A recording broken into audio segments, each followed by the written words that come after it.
आलू उपलब्ध हम ओडिशा रे आलू संकट देखा ना सामयिक भाव बर्तमान आलू जो आसू ओडिशार लोक पाइबा दरकार कहीं आलू एक अपरिहार्य ओडिशावासी परिवार नियमित भाव में से शाकाहारी हूँ बा मांसाहारी हूँ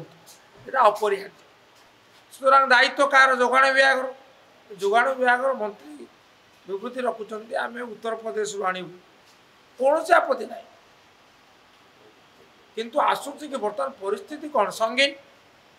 2 दिन खंड टी सुधार आसला आम टे निश्वास मारला बेलू पुणी तथा पूर्व तथा पर ये अति दुर्भाग्य तेणु मु दाबी करे जे मंत्री महोदय जोगाण विभाग मंत्री ये समस्यार गंभीरता को बुझे एवं